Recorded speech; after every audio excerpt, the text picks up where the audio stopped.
आप लोगों को टेंजेंट के बारे में सिखा रहे हैं। टेंजेंट का मतलब होता है स्पर्श रेखा। टेंजेंट का मतलब क्या होता है? स्पर्श रेखा। स्पर्श रेखा जो है एक वृत्त पर भी हो सकती है, दो वृत्तों के बीच भी हो सकती है, दो वृत्तों के अंतर भी हो सकते हैं, दो वृत्तों के बाहता भी हो सकते हैं। आइए बारी बारी से इसके बारे में जानते हैं क्या होता है टेंजेंट, स्पर्श रेखा। और ये घास का पहला चैप्टर दे रहे हैं टेंजेंट, जिसमें बच्चों की काफ़ी समस्या आती है। और मेरा एक प्रयास रहेगा कि आपको इस चैप्टर से निजात मिल जाए। कुल इसके हम 3 या 4 क्लास लगभग देंगे, जो आपका पूरा डाउट जो है क्लियर हो सकता है। आइए देखते हैं टेंजेंट। टेंजेंट को हिंदी में कहते हैं स्पर्श रेखा। टेंजेंट को हिंदी में क्या कहते हैं? स्पर्श रेखा। आइए सबसे पहले एक सर्किल पर देखते हैं। एक सर्किल पर यदि एक वृत्त पर, ये तो इस वृत्त का सेंटर हो गया और ये वृत्त का बाह्य बिंदु हो गया, ये वृत्त का सेंटर हो गया और ये वृत्त का बाह्य बिंदु। सेंटर से बाह्य बिंदु को हम मिला दिए। अब मिलाने के बाद इस बाह्य बिंदु से हमें स्पर्श रेखा खींच दी। कौन सी रेखा ये है? स्पर्श रेखा। ये आपका स्पर्श रेखा है। ये जो स्पर्श रेखा है ये त्रिज्या के साथ जो है 90 डिग्री का कोण बनता है। एकदम इम्पोर्टेंट ये पॉइंट है, याद रखिएगा। स्पर्श रेखा त्रिज्या के साथ 90 डिग्री का कोण बनाता है। कितना के साथ? 90 डिग्री का कोण बनाता है। स्पर्श रेखा त्रिज्या के साथ कितना डिग्री? 90 डिग्री का कोण बनाता है। याद रहेगा ये स्पर्श रेखा रेडियस के साथ 90 डिग्री का कोण बनाता है। यह पॉइंट याद रखिएगा, काम की चीज़ है। स्पर्श रेखा त्रिज्या के साथ कितने डिग्री? 90 डिग्री। जब यहाँ पर 90 हो गया, ध्यान दीजिएगा, यहाँ पर जब 90 है तो 90 के सामने वाला क्या होगा? कर्ण होगा, हाइपोटेनस होगा, और ये आपका आधार होगा और ये आपका लंब होगा। ठीक है, ये कंसेप्ट याद हो गया। एक वृत्त पर जब बाहर से स्पर्श रेखा खींचते हैं तो त्रिज्या के साथ 90 डिग्री का कोण बनाती है और 90 के सामने वाले ये क्या हो गए? कर्ण। ये क्या हो गए? आधार। ये क्या है? लंब। आइए दूसरे चित्र पर चलते हैं। जब दो सर्किल, जब कितने सर्किल? 2 सर्किल, और 2 सर्किल के साथ ये जो स्पर्श रेखा है ये इसके लिए भी स्पर्श रेखा है और इसके लिए भी स्पर्श रेखा है। तो ये स्पर्श रेखा किसके लिए हुआ? दोनों के लिए हुआ, इसलिए इसका नाम पड़ गया कॉमन टेंजेंट। क्या पड़ गया नाम? कॉमन। जो गुण 2 इंसानों में पाया जाए या 2 से अधिक चीज़ों में पाया जाए तो उसको कॉमन ही बोलते हैं। तो ये स्पर्श रेखा किसके लिए है? दोनों के लिए है। तो हम बोल सकते हैं इसको टेंजेंट नहीं बोलेंगे, कॉमन टेंजेंट बोलेंगे। ध्यान रखिएगा, इसको क्या बोलेंगे? Common tangent. टेंजेंट नहीं, टेंजेंट सिर्फ एक वृत्त के लिए स्पर्श रेखा। और जब कॉमन लग गया तो ये जो स्पर्श रेखा है कितने वृत्त के लिए? 2 वृत्त के लिए।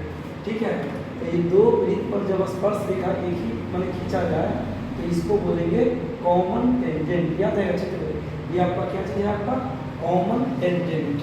Common tangent. जब ये सिर्फ क्या है? टेंजेंट। ये क्या है? Common tangent. कॉमन क्यों बोले? क्योंकि 2 वृत्त के लिए एक ही स्पर्श रेखा काम कर रही है। ये स्पर्श रेखा पर किसका अधिकार है? दोनों का, इसलिए इसको क्या बोलेंगे? Common tangent. ये चित्र आपका ये भी हो सकता है, ये भी आपका कॉमन टेंजेंट है। देखिए ये स्पर्श रेखा इस वृत्त के लिए भी है और यही स्पर्श रेखा जो है इस वृत्त के लिए भी है। तो कह सकते हैं कि ये भी कॉमन टेंजेंट है कि नहीं है? ये भी कॉमन टेंजेंट, ये भी कॉमन टेंजेंट। जबकि ये भी टेंजेंट ही है, कॉमन ही है, लेकिन ये क्या है? ट्रांसवर्स है। ट्रांसवर्स का मतलब तिरछा। कैसा? तिरछा। ये स्ट्रेट एकदम है, ये क्या है? तिरछा। इसको ट्रांसवर्स टेंजेंट बोलते हैं। यदि 2 सर्किल में स्पर्श रेखा क्रॉस सेलेक्ट हो, क्या हो? क्रॉस सेलेक्ट हो, तो ये ट्रांसवर्स है। ये सिर्फ क्या है? Common tangent. ये भी क्या है? Common tangent. ये भी कॉमन टेंजेंट है, बट क्या है बताइए? ये क्या है? ये आपका ट्रांसवर्स होगा। क्या होगा? ये ट्रांसवर्स होगा। क्योंकि ये तिरछा है, ठीक है। इधर से भी पास कर सकती है, नहीं कर सकता है, इधर से भी पार कर सकता है। ये भी क्या होगा आपका ट्रांसवर्स होगा, क्या होगा आपका ये ट्रांसवर्स होगा।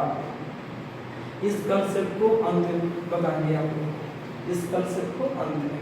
पहले ये देखेंगे स्पर्श रेखा की संख्या, कई वो स्पर्श रेखा खींच सकते हैं। स्पर्श रेखा होने के लिए कम से कम सर्किल का जो है एक ही बिंदु शामिल होना चाहिए, सर्किल के एक ही बिंदु पर टच होना चाहिए। ध्यान दीजिए स्पर्श रेखा, यहाँ दो वृत्त आप देख रहे हैं, दो वृत्त देख रहे हैं ना, देखिए दो वृत्त है कि नहीं, दो वृत्त है।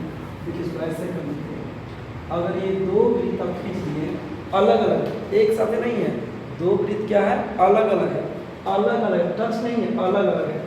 ये दोनों वृत्त क्या है अलग अलग है, अलग अलग है कि नहीं है। जब ये दोनों वृत्त जो है अलग अलग रहेगा तो इस पर आप स्पर्श रेखा 4 को खींच सकते हैं। देखिए कैसे, एक तो ये हो गया स्पर्श रेखा, एक आपका ये होगा स्पर्श रेखा, एक आपका ये होगा स्पर्श रेखा, एक आपका ये होगा स्पर्श रेखा।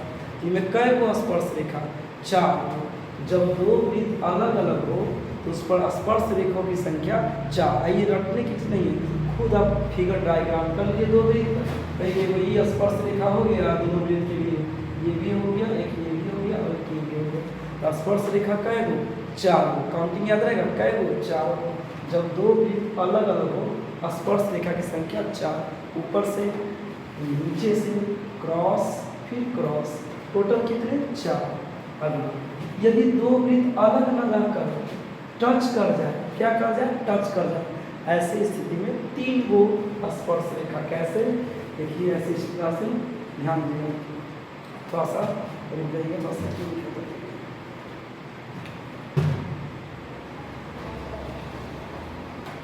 देखिए ये दो वृत्त जो है ध्यान दीजिए, ये दो वृत्त जो है टच किया कि स्पर्श रेखा टोटल जो है ना 3 गो खींचाएगा। कैसे, एक ऊपर से ऐसे आएगा ऊपर से, एक आपका ये नीचे से पार करेगा एक क्रॉस ऐसे, और एक ऐसे हो जाएगा। तो टोटल क्या वो हो गया 3 गो, टोटल क्या वो हो गए 3 गो। कैसे, एक ऐसे पार करेंगे, एक ऐसे और एक ऐसे, याद रहेगा। तो जब दो वृत्त टच कर जाए बाहर तो अंतर नहीं, बाहर तक जब दो वृत्त जो है बाहर से टच करे तो स्पर्श रेखा 3 गो, एक ऊपर से एक नीचे से और एक ऐसे खींच सकते हैं। कुल क्या 3 गो। ये देखिए ये दो वृत्त जो है एक दूसरे को ओवरलैप किए हुए हैं, एक दूसरे को प्रतिच्छेद कर रहा है, काट रहा है। जब काटेगा ऐसे स्थिति में 2 स्पर्श रेखा, देखिए एक ये वृत्त हो गया और एक ये वृत्त हो गया, ऊपर से ये स्पर्श रेखा और एक ये, इसमें क्या गो 2 गो, इसमें कितने इसमें कितने स्पर्श रेखा 2, एक ऊपर से होगा और एक नीचे से। इसमें क्या गो 3 गो, ऊपर से नीचे से एक क्रॉस, इसमें क्या गो 4 गो, इसमें क्या गो 2 गो, ऊपर से ऐसे। अब आइए दो वृत्त जो है ना अंतर टच करे, अंदर में स्पर्श करे, अंतर स्पर्श करे, ऐसे केस में एक स्पर्श रेखा, कितने स्पर्श रेखा 1। देखिए यहाँ से खींच सकते हैं, मात्र यहाँ से खींच सकते हैं। ये आपको जो 4 पॉइंट है ये आप नोट करके याद करके रखिएगा। पहला क्या है, जब दो वृत्त अलग अलग हो तो 4 स्पर्श रेखा, ऊपर नीचे क्रॉस, इधर से क्रॉस, कितने होंगे 4। जब दो वृत्त जो टच कर जाएंगे, टच करे बाहर तब 3 गो, ऊपर नीचे एक सीधा, नहीं है नीचे को 3 गो। और दो वृत्त जो है वो अगर क्रॉस कर ले एक दूसरे को तो क्रॉस कर लेगा ऊपर एक नीचे। और जब दो वृत्त अंतः जाके स्पर्श कर ले ऐसे किसमें कई गो 1 गो होते हैं स्पर्श रेखा। ठीक है, 2 फॉर्मूले जो काफ़ी कीमती है, आपको ट्रिक के माध्यम से याद करवाते हैं, क्योंकि बच्चे लोग को ये प्लस माइनस का जो खेला है ना ये फंसता है।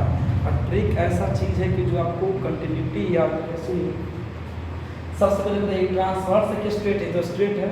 जब सीधा रहेगा, जब दो वृत्त क्या रहेगा सीधा, ये 2 वृत्त हैं, ये बड़ा रेडियस, ये क्या है छोटा रेडियस, ये बड़ा रेडियस, ये क्या आपका छोटा रेडियस। आइए केंद्रों के बीच की दूरी से d से लिखते हैं, केंद्रों के बीच की दूरी को d से लिखते हैं। आइए स्पर्श रेखा की लंबाई होगी, कौन रेखा की लंबाई, स्पर्श रेखा।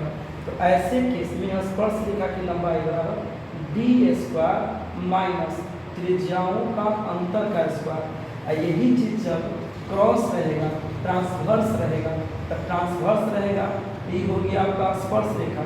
अब बताइए तो ई स्पर्श रेखा, ई स्पर्श रेखा है, और ई क्या है? ई आपका क्या हो गया? ई आपका हो गया केंद्रों के बीच की दूरी। ऐसे केस में L बराबर, ये जो स्पर्श रेखा है L, स्पर्श रेखा की लंबाई जो होती है d² minus r plus r का होल स्क्वायर। अब प्रश्न उठता है कि इसको कैसे याद करें। एक बात बोलिए, कर्ण निकालने के लिए हमेशा क्या होता है? प्लस। आयना में जब कर्ण निकालने में क्या होता है? प्लस। एक तरह से देखने में क्या लग रहा है? कर्ण, तिरछा कर्ण। समकोण त्रिभुज इन राइट ट्रायंगल में आप देखते होंगे कर्ण जो है हमेशा 90 के सामने क्रॉस रहती है ना, यानी कि कर्ण की बात किया। और कर्ण में क्या होता है? प्लस, बाकी सब में क्या होता है? माइनस। और कर्ण वाला में प्लस, वही वाला में कोई चीज़ माइनस। यानी कि ट्रांसवर्स निकालना हो तो r प्लस r कर लें, और ये करना हो तो r माइनस r कर ले। याद रहेगा? फिर से बोलते हैं एक बार, यदि कर्ण की तरह हो, कर्ण की तरह डायग्राम बन जाए तो कर्ण में प्लस करते हैं, r प्लस r का होल स्क्वायर। ठीक है, ये ट्रिक याद रखिएगा। कर्ण के लिए क्या करना है? प्लस। इंपॉर्टेंट चीज़ छोड़े तो ये एक वृत्त है, एक वृत्त के कोई बाहरी बिंदु है P मान लेते हैं। वृत्त के बाहरी बिंदु कौन है? P। ऐसे वो स्पर्श रेखा खींच दी है, ये वो यहाँ से ऐसे खींच दी है स्पर्श रेखा। तो ये जो स्पर्श रेखा है ये त्रिज्या से कै डिग्री? सूर्य बताएं, स्पर्श रेखा ये त्रिज्या से कै डिग्री? 90 डिग्री। है ना? स्पर्श रेखा ये त्रिज्या से कै डिग्री? 90 डिग्री। ये भी तो स्पर्श रेखा है, ये भी त्रिज्या से कै डिग्री? 90 डिग्री। क्वेश्चन ये नहीं बताना हमको, ये तो सूर्य बता चुके हैं कि स्पर्श रेखा रेडियस के साथ 90 डिग्री का कोण बनाता है। बनाता है कि नहीं बनाता? स्पर्श रेखा रेडियस के साथ कितना डिग्री? 90 डिग्री का कोण बनाता है। जो सिखाने वाले वो सीखिए। ये जो सेंटर का जो टोटल एंगल है, टोटल एंगल, और ये जो टोटल, ये दोनों का जो सेंटर का इधर का दूरी का टोटल ना 180 के बराबर होता है। याद रखिएगा, 180 के बराबर होता है। फिर से सेंटर का कोण टोटल, इस सेंटर का टोटल जो है इधर के टोटल का जोड़ का कितना? 180। याद रहेगा? अगर ये 100 डिग्री पूरा है तो कै डिग्री? और ये 80 डिग्री होगा। इस 100 तो ये कितना? 80, दोनों का जोड़ 180। अच्छा, ये 150 पूरा, ये 150, तो ये कितना? 30। ये चीज याद हो गया? यानी कि ये दोनों का जोड़ कै डिग्री? 180 डिग्री। अच्छा बताइए तो अगर ये पूरा 160 डिग्री है तो ये कितना होगा? 20 डिग्री होगा। 160 तो ये कितना? 20 डिग्री होगा ना? ये चीज याद होगा? 160 तो ये कितना? 20। एक और चीज याद रखिएगा, यहाँ पर कोण बराबर बढ़ता है, यहाँ भी कोण इक्वल पार्ट में बढ़ता है। अगर यहाँ 100 डिग्री है तो 50-50 हो जाएगा। कितना हो जाएगा? 50-50। यहाँ 100 है तो कितना? 50-50। जब यहाँ 100 हो गया तो यहाँ कितना? बोलिए 80 का हाफ कितना होता है? 40। यानी अजबो बराबर बढ़ता है और यहाँ भी क्या है? बराबर बढ़ता है। याद रहेगा? चलिए बताइए जरा सा। अगर यहाँ पर 120 डिग्री है, 120 तो यहाँ कितना? 60। ठीक है, 120 तो यहाँ कितना? 60 नहीं होगा। अगर ये आपका 120 है तो ये कितना? 60। 120 को बराबर कर दीजिए, 60 सेंटर पर 60 यहाँ 60 था तो कितना 30 तो बराबर बढ़ता है। याद रखिएगा। ठीक है, चलिए इतना ही जानकारी। कल बताएंगे इस पर आपको क्वेश्चन, यानी कि ट्रांसवर्स से और स्ट्रेट से दोनों